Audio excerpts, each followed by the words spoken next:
അസ്സലാമലൈക്കും. ഞാനിന്ന് വന്നിട്ടുള്ളത് നമ്മുടെ നോമ്പൊക്കെ ഏകദേശം പകുതിയായി തുടങ്ങിയിട്ടുണ്ട്. 13ാമത്തെ നോമ്പിൻ്റെ തുറക്കലാണ് ഞാനിവിടെ കാണിക്കാൻ പോകുന്നത്. ഞങ്ങൾ 2 പേര് മാത്രമുള്ളൂ.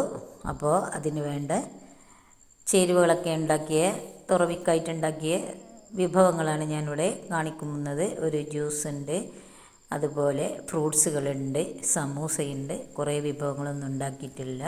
നമുക്ക് മക്കളും മരുമക്കളും എല്ലാവരും ഉണ്ടാകുമ്പോഴാണ് കുറേ വിഭവങ്ങളൊക്കെ ഉണ്ടാക്കുമ്പോൾ നമുക്ക് ആളുകളൊക്കെ ഉണ്ടാകുമ്പോഴാണ് അതിൻ്റേതായ സന്തോഷം. അപ്പോൾ പിന്നെ ഫ്രൂട്ട്സുകളാണ് നമുക്ക് കാര്യമായിട്ട് കഴിക്കേണ്ടത് ഈ ആഴ്ച ഈ വേനലിലൊക്കെ. അപ്പോൾ നിങ്ങൾക്ക് എൻ്റെ വീഡിയോ കണ്ടിട്ട് ഇഷ്ടമാവുകയാണെങ്കിൽ ഒന്ന് ലൈക്ക് ചെയ്യാനും ഷെയർ ചെയ്യാനും മറക്കരുത്. അതുപോലെ ഞാൻ ഇന്ന് ഒരു ഫിഷ് ബിരിയാണിയാണ് ഉണ്ടാക്കാൻ പോകുന്നത്. പിന്നെ നമ്മുടെ തരിക്കഞ്ഞി. ഇത്രയും ചേരുവകളാണ് ഇന്നത്തെ വീഡിയോയിൽ കാണിക്കുന്നത്.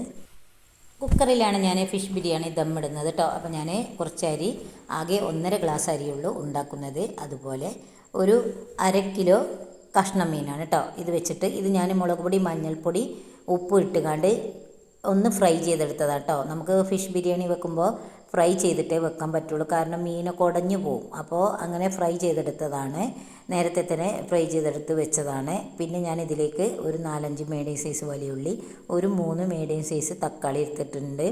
സാധാരണ ബിരിയാണിയിൽ എടുക്കുന്ന മസാലകളൊക്കെ തന്നെയാണ്. വെളുത്തുള്ളി, ഇഞ്ചി, പച്ചമുളക് ചതച്ച് വെച്ചിട്ടുണ്ട്. ഏകദേശം നിങ്ങൾക്ക് മസാല എത്ര ഉണ്ട് വെച്ചാൽ അതിനനുസരിച്ച് എടുക്കുക. മല്ലിച്ചപ്പ്, പുതിന ഇതും കട്ട് ചെയ്ത് വെച്ചിട്ടുണ്ട്.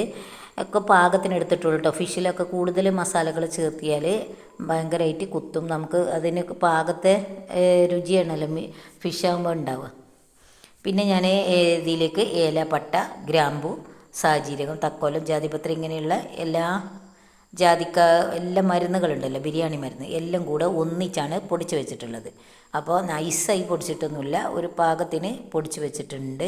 ഇതും അവിടെ എടുത്ത് വെച്ചിട്ടുണ്ട്. ഇനി നമ്മൾ വെള്ളം തിളപ്പിക്കാനായിട്ട് വെച്ചിട്ടുണ്ട്. അപ്പോഴത്തേക്ക് നമുക്ക് മസാലകളൊക്കെ ഒന്ന് വാട്ടിയെടുക്കണം. പിന്നെ നമ്മൾ ഫിഷ് ബിരിയാണി വെക്കുമ്പോൾ, അതേപോലെ ചിക്കൻ ബിരിയാണിയൊക്കെ വെക്കുമ്പോൾ കുറച്ച് കാഷ്യൂനട്ട് അരച്ച് അതിലേക്ക് ഒഴിച്ചാൽ നല്ല അടിപൊളി ടേസ്റ്റ് ആയിരിക്കും കേട്ടോ. നമ്മൾ ഫിഷ് ബിരിയാണി വെക്കുമ്പോൾ എപ്പോഴും കാഷ്യൂനട്ട് ഇടുന്നതാണ് ഏറ്റവും ടേസ്റ്റ് ഉണ്ടാവുക. അപ്പോൾ ഞാനത് കുതിർത്താനായിട്ട് കുറച്ച് വെച്ചിട്ടുണ്ട്. വളരെ കുറച്ച് മീനേ ഉള്ളൂ കേട്ടോ. അപ്പോൾ ഞാൻ ഇതിലേക്ക് ഒരു കുക്കർ വെച്ചിട്ടുണ്ട്. ഈ കുക്കറിലേക്ക് കുറച്ച് വെളിച്ചെണ്ണയാണ് ഒഴിച്ച് കൊടുക്കുന്നത്. ഇതിലാണ് നമ്മൾ ഉള്ളി വഴറ്റിയെടുക്കുന്നത്. കുറച്ച് നെയ്യൊക്കെ ഒഴിച്ച് കൊടുക്കുന്നുണ്ട്. ഇത് ഞാനിവിടെ പാലിൽ നിന്നുണ്ടാക്കിയ നെയ്യ് തന്നെയാണ് കേട്ടോ, മിൽമ നെയ്യ്. ഇതിൻ്റെ വീഡിയോ ഞാൻ ഇതിന് മുമ്പ് ഇട്ടിരുന്നു, അത് നിങ്ങൾക്ക് ആവശ്യമുണ്ടെങ്കിൽ കാണുക. നല്ല ശുദ്ധമായ പശുവിൻ നെയ്യ് എന്ന് ഷെഫ് ഡോട്ട് ഹസീന എന്ന് അടിച്ചു കൊടുത്താൽ കിട്ടും. അപ്പോൾ ഇതിലേക്ക് നമ്മൾ ഈ മസാലയിലേക്ക് കുറച്ച് നെയ്യൊക്കെ ഇട്ട് കൊടുക്കുന്നത് വളരെ നല്ലതാണ്, നല്ല ടേസ്റ്റ് കൂട്ടും. അപ്പോൾ നമ്മൾ കട്ട് ചെയ്ത് വെച്ചിട്ടില്ല ഉള്ളിയൊക്കെ ഇതിലേക്ക് ഇട്ട് കൊടുത്തിട്ടുണ്ട്. ഈ ഉള്ളി ഒന്ന് വാടി വരട്ടെ. ഇതിൻ്റെ ഒപ്പം തന്നെ കുറച്ച് ഉപ്പ്, ആവശ്യത്തിനുള്ള ഉപ്പ്, മസാലയിലേക്കുള്ള ഉപ്പ് മാത്രം ഇട്ടാൽ മതി, കാരണം മീൻ ഞാൻ ഫ്രൈ ചെയ്ത് എടുത്ത് വെച്ചതാണ്. അപ്പോൾ ഇതൊന്ന് വാടി കിട്ടാനൊന്ന് മൂടി വെച്ച് കൊടുക്കുന്നുണ്ട് ഉപ്പിട്ടതിന് ശേഷം. 1.5 ഗ്ലാസ് ബിരിയാണി അരിയാണ് എടുത്തിട്ടുള്ളത് കേട്ടോ. ഏത് ബിരിയാണി അരി വേണമെങ്കിലും എടുക്കുക. ഇത് ചെറിയ സൈസ്, നല്ല ഇതിൻ്റെ പേരെന്തൊന്നും എനിക്കറിയില്ല. അപ്പോൾ അത് കഴുകി ഇട്ടിട്ടുണ്ട്. അപ്പോഴത്തേക്ക് നമ്മുടെ ഉള്ളിയൊക്കെ ഒന്ന് വാടി വന്നിട്ടുണ്ട്. അപ്പോൾ ഏകദേശം മൂടി 2-3 മിനിറ്റ് മൂടി വെച്ചതിന് ശേഷം മൂടിയെടുത്ത് ഞാൻ ഇതിലേക്ക് ഇഞ്ചി, പച്ചമുളക്, വെളുത്തുള്ളി ചതച്ചിട്ട് ഇതിൻ്റെ പച്ചമണം മാറുന്നത് വരെ ഒന്ന് ജസ്റ്റ് വാട്ടിയെടുക്കണം കേട്ടോ. നമ്മൾ കുക്കറിലായതുകൊണ്ട് എല്ലാ മസാലകളും വേവിച്ചിട്ട് വാട്ടിയത് എണ്ണയിൽ വഴറ്റിയതിന് ശേഷമാണ് ദമ്മിടുന്നത്. കാരണം കുറേ സമയമൊന്നും നമുക്ക് ഗ്യാസിൽ ദമ്മിടാൻ പറ്റില്ല, അപ്പോൾ കുറച്ച് സമയം ഇടാൻ പറ്റുള്ളൂ. അപ്പോൾ ഇതിൻ്റെയും പച്ചമണം മാറുന്നത് വരെ ഒന്ന് വഴറ്റി കൊടുക്കണം. അപ്പോൾ നമ്മൾ വെള്ളം തിളപ്പിക്കാൻ വെച്ചിരുന്നല്ലോ, അതിലേക്ക് കുറച്ച് പച്ചപ്പട്ടാണി ഉപ്പിട്ട് വേവിച്ച് വെച്ചതാണിത്. 1-2 വിസിൽ വെച്ചത്, അത് ഞാനതിലേക്ക് കുറച്ചിട്ട് കൊടുത്തിട്ടുണ്ട്. ഈ മസാല ഏകദേശം വാടി വരാനാവുമ്പോൾ അതിൻ്റെ പച്ചമണമൊക്കെ മാറിയപ്പോൾ തക്കാളി ഇട്ട് കൊടുത്തിട്ടുണ്ട്. അതും ഒന്ന് വഴറ്റിയെടുക്കുക. നമ്മൾ ഗ്യാസിൽ ഒരടുപ്പിൽ മസാലയും ഒരടുപ്പിൽ അരി തിളപ്പിക്കാനായിട്ട് വെച്ചിരിക്കുകയാണ് കേട്ടോ, രണ്ടും ഒരുമിച്ച് തന്നെ ആവാൻ വേണ്ടിയിട്ട്. അപ്പം ഞാൻ അരിയൊക്കെ കഴുകി ഊറ്റിയിട്ട് വെള്ളമൊക്കെ ഊറ്റി അതിലേക്ക് ഇട്ട് കൊടുത്തിട്ട് ഇനി ഇതൊന്ന് മൂടി വെച്ചിട്ട് ഒന്ന് വേവായി വരട്ടെ. ഏകദേശം നല്ല ഇതിൻ്റെ ഉള്ളിലെ പച്ച അരിയൊക്കെ ഒന്ന് കടിക്കുന്നത് ഒക്കെ പോയി ശരിക്കും ഒന്ന് വേവാണ് കേട്ടോ. അപ്പോൾ മസാലയെല്ലാം വാടി കിട്ടിയിട്ടുണ്ട്. ഇനി ബാക്കിയുള്ള ചേരുവകളും കൂടി ഇതിലേക്ക് ചേർത്തി കൊടുക്കുകയാണ്. അപ്പോൾ കറിവേപ്പില ഇട്ട് കൊടുക്കുന്നുണ്ട്.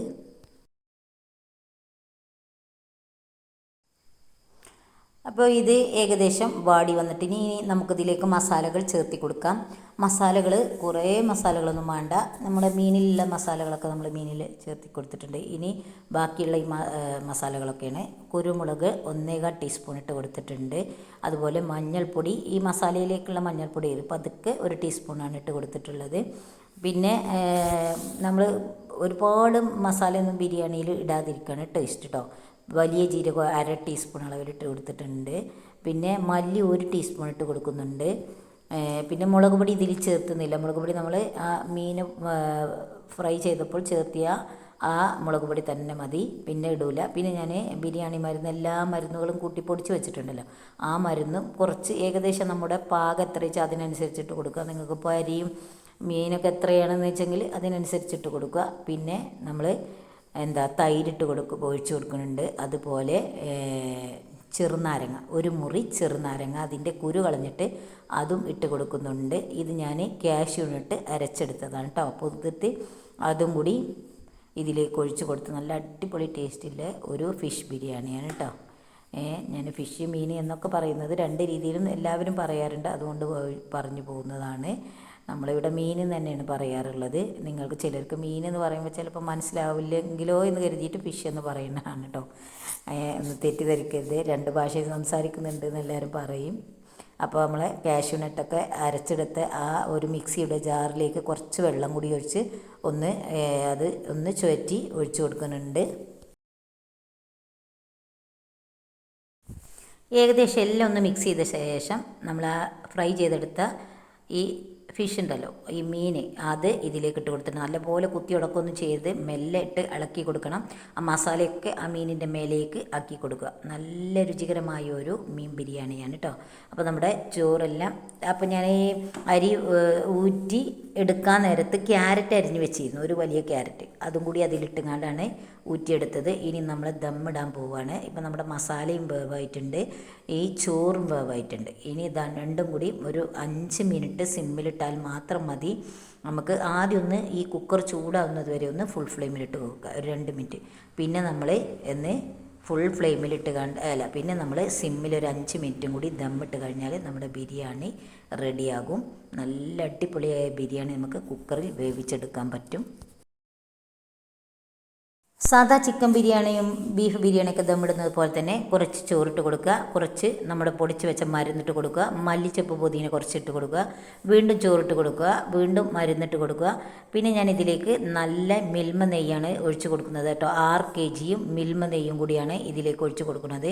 പിന്നെ നമ്മൾ ഉള്ളിയൊക്കെ വറുത്ത് പരിപ്പ് മുന്തിരിയൊക്കെ വറുത്തിട്ട് കോരിയിട്ട് കൊടുക്കാറുണ്ട്. അതൊന്നും ഞാനിപ്പോൾ ഇട്ട് കൊടുക്കുന്നില്ല, കാരണം പിന്നെ ഞങ്ങൾക്ക് താല്പര്യമില്ല, നോമ്പിനായതുകൊണ്ട് വലിയ താല്പര്യമില്ലാത്തതുകൊണ്ട് ഞാനതൊന്നും ഇട്ട് കൊടുക്കുന്നില്ല, ഇത്രേ ഇട്ട് കൊടുക്കുന്നുള്ളൂ. അപ്പോൾ നമ്മുടെ നെയ്യും അത്യാവശ്യം ഒഴിച്ച് കൊടുത്തിട്ടുണ്ട്. ഒരു 3-4 ടീസ്പൂണൊക്കെ ഞാൻ നെയ്യ് ഇതിലേക്ക് ഒഴിച്ചിട്ടുണ്ട്. ഇനി നമ്മൾ കുക്കർ മൂടി വെച്ച് ഒരു 5 മിനിറ്റ്, ആദ്യം 2 മിനിറ്റ് ഫുൾ ഫ്ലെയിമിലിടുക, പിന്നെ ബാക്കി ഒരു 5 മിനിറ്റ് സിമ്മിലിട്ട് കഴിഞ്ഞാൽ നമ്മുടെ ബിരിയാണി റെഡി. നോമ്പ് നോറ്റ ശരീരത്തിന് ക്ഷീണം മാറ്റാൻ നമ്മളിവിടെ എന്നും തരിക്കഞ്ഞി ഉണ്ടാക്കാറുണ്ട് കേട്ടോ. നല്ലതാണ് ക്ഷീണത്തിന്. അപ്പോൾ ഞാനൊരു 1/2 ടീസ്പൂൺ അളവിൽ രാഗിപ്പൊടി ഉണ്ടല്ലോ, ചോളാണ്ടി, അത് ഇട്ട് ഞങ്ങൾ ഇങ്ങനെയാണ് തരിക്കഞ്ഞി 2 രീതിയിൽ ഉണ്ടാക്കാറുണ്ട് കേട്ടോ. ഇത് നമുക്ക് നല്ല രുചികരവുമാണ്, വളരെ ഹെൽത്തിയുമാണ്. ഇത് കുറച്ച് പച്ചവെള്ളം ഒഴിച്ചിട്ട്, നിങ്ങൾ എത്ര പേരുണ്ട് വെച്ചെങ്കിൽ അതിനനുസരിച്ച് പൊടി കൂട്ടേണ്ടതാണ്. ഇത് 2 പേർക്കുള്ള 1.5 ഗ്ലാസ് വെച്ചിട്ടുള്ള ഒരു തരിക്കഞ്ഞിയാണ്. അതിന് വേണ്ടിയിട്ടാണ് ഞാനിപ്പോൾ ഇതിവിടെ ഉണ്ടാക്കുന്നത്. അപ്പോൾ ഇതിൽ കൂടുതൽ നമുക്ക് രായിപ്പൊടി ഇട്ടാൽ ടേസ്റ്റ് ഉണ്ടാവില്ല. അപ്പോൾ പാകത്തിനിട്ടിട്ട് ഒരു 1/2 ടീസ്പൂൺ അളവിൽ രായിപ്പൊടി ഇങ്ങനെ വെള്ളത്തിൽ കലക്കി വെച്ചു. എന്നിട്ട് നമ്മൾ ഒരു ചട്ടി വെച്ചിട്ട് അതിലേക്ക് നല്ല നെയ്യ് കേട്ടോ, മിൽമ നെയ്യ്. ഇത് ഞാൻ വീട്ടിലുണ്ടാക്കിയ നെയ്യാണ്, ഞാൻ പറഞ്ഞില്ല, ആ നെയ്യ് ഇട്ടിട്ടാണ് ഞാൻ. നല്ല അടിപൊളി ടേസ്റ്റ് തന്നെയാണ്. കാഷ്യൂനട്ടും കിസ്മിസും അണ്ടിപ്പരിപ്പ് മുന്തിരിയും വറുത്ത് കോരി എടുത്ത് വെക്കുകയാണ്. കാരണം അത് നമുക്ക് കഴിക്കാൻ നേരത്തെ ഇടുമ്പോൾ അതിന് നല്ലൊരു പ്രത്യേക ടേസ്റ്റ് ഉണ്ട്. എന്നിട്ട് കുറച്ച് പാലും ഈ കലക്കി വെച്ച രായിയുടെ ഈ മിശ്രിതവും ഇതിലേക്ക് ഒഴിച്ച് കൊടുക്കണം. പാൽ അത്യാവശ്യം എത്ര ഗ്ലാസ്സാണ് നമുക്ക് വേണ്ടത് വെച്ചാൽ അതിനനുസരിച്ച് പാലും വെള്ളമൊക്കെ ചേർത്തി കൊടുക്കണം. പിന്നെ ഞാൻ ഇതിലേക്ക് വളരെ കുറച്ചാണ് റവ ഇട്ട് കൊടുക്കുന്നത് കേട്ടോ, വളരെ കുറച്ച്. ഞങ്ങൾക്ക് വെള്ളം പോലത്തെ അല്ല, തരിക്കഞ്ഞിയാണ് ഇഷ്ടം. പിന്നെ ഇതിലേക്ക് ഏലക്ക പൊടിച്ചത് ഒരു 1/2 ടീസ്പൂൺ അളവിൽ ഏലക്കപ്പൊടിയും ഇട്ട് കൊടുക്കുന്നുണ്ട്. ഏകദേശം ഇത് നല്ലവണ്ണം ചൂടായി തിളച്ച് വരുമ്പോൾ ഇതിലേക്ക് ഞാൻ പഞ്ചസാര നമുക്ക് ആവശ്യത്തിനനുസരിച്ചിട്ട് കൊടുക്കുക. ഞാനിപ്പോൾ 2 ടേബിൾ സ്പൂൺ അളവിൽ പഞ്ചസാരയാണ് ഇട്ട് കൊടുക്കുന്നത്. അതുപോലെ തന്നെ റവയും വളരെ കുറച്ചാണ് ഇട്ട് കൊടുക്കുന്നത്. പിന്നെ ഞാൻ ഇതിലേക്ക് തേങ്ങാപ്പാലും കൂടി ഒഴിച്ച് കൊടുക്കാറുണ്ട് കേട്ടോ. ഡെയിലി ഇല്ലെങ്കിലും ഇടയ്ക്കൊക്കെ തേങ്ങാപ്പാൽ ഒഴിച്ചിട്ടാണ് ഉണ്ടാക്കാറുള്ളത്. അടിപൊളി ടേസ്റ്റ് ആക്കാറ് കേട്ടോ, തേങ്ങാപ്പാലും പാലും കൂടി ഒഴിച്ച്. അപ്പോൾ വളരെ കുറച്ച് ഒരു ടീസ്പൂണോ 1.5 ടീസ്പൂൺ അളവിൽ റവ ഇട്ട് കൊടുത്തിട്ടുള്ളൂ.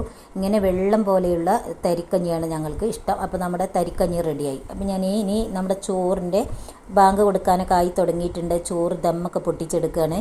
അപ്പോൾ കുക്കറിൻ്റെ മൂടിയൊക്കെ എടുത്ത് ഒരു പാത്രത്തിലേക്ക് മാറ്റി കൊടുക്കുകയാണ് കേട്ടോ. ചോറെല്ലാം ഇതിൽ നിന്നും ഒഴിച്ച് മാറ്റിയിട്ടുണ്ട്. അപ്പോൾ നല്ല അടിപൊളി വാസനയൊക്കെ വരുന്നുണ്ട്. നല്ല ടേസ്റ്റുള്ള ഫിഷ് ബിരിയാണിയാണ് കേട്ടോ. അപ്പം നമ്മുടെ അടിപൊളി കഷ്ണം മീൻ്റെ ഫിഷ് ബിരിയാണി ഇവിടെ റെഡി ആയിട്ടുണ്ട്. അപ്പം നമ്മുടെ നോമ്പ് എന്ന് പറയുന്ന നമ്മുടെ പാപമോചനത്തിലെ നോമ്പ് നമ്മൾ ഏകദേശം 15ആയി. ഇപ്പം നമുക്ക് ഏകദേശം നമ്മുടെ എല്ലാ കർമ്മങ്ങളും നല്ല പ്രവൃത്തികളും നല്ല ഇബാദത്തുകളും ചെയ്ത് നമ്മുടെ നോമ്പ് നമ്മൾ നല്ല ഒരു നോമ്പാക്കിയെടുത്ത് ശരീരത്തിനായാലും മനസ്സിനായാലും എല്ലാവരേറ്റവും നല്ലത് പ്രവർത്തിച്ച് നല്ലൊരു നോമ്പായി മാറട്ടെ. നിങ്ങൾക്ക് എൻ്റെ വീഡിയോ കണ്ടിട്ട് ഇഷ്ടമാണെങ്കിൽ നിങ്ങളുടെ ഫാമിലി മെമ്പേഴ്സിനൊക്കെ ഒന്ന് ഷെയർ ചെയ്ത് കൊടുക്കണേ. അപ്പോൾ ഫ്രൂട്ട്സുകളും പിന്നെ തരിക്കഞ്ഞിയും ജ്യൂസും ഞാൻ പേരക്കയും മൈസൂർ പായിട്ടിട്ട് അടിച്ച പാലൊക്കെ ഒഴിച്ച് അടിച്ചെടുത്ത ജ്യൂസാണ്. അപ്പോൾ നിങ്ങൾക്ക് എൻ്റെ വീഡിയോ കണ്ടിട്ട് ഇഷ്ടമാണെങ്കിൽ ഒന്ന് ആദ്യമായിട്ടാണ് കാണുന്നതെങ്കിൽ ഒന്ന് സബ്സ്ക്രൈബ് ചെയ്ത് സപ്പോർട്ട് ചെയ്യാനും മറക്കരുതേ. ഇനി നമ്മൾ നോമ്പ് തുറക്കെ കഴിഞ്ഞ് ഒരു തറാവിയൊക്കെ കഴിഞ്ഞതിന് ശേഷമുള്ളൂ ഫുഡ് കഴിക്കാറുള്ളത്. ഇനിയും നല്ല വീഡിയോയുമായി ഇൻഷാ അല്ലാഹ് വീണ്ടും വരാം. അസ്സലാമു അലൈക്കും.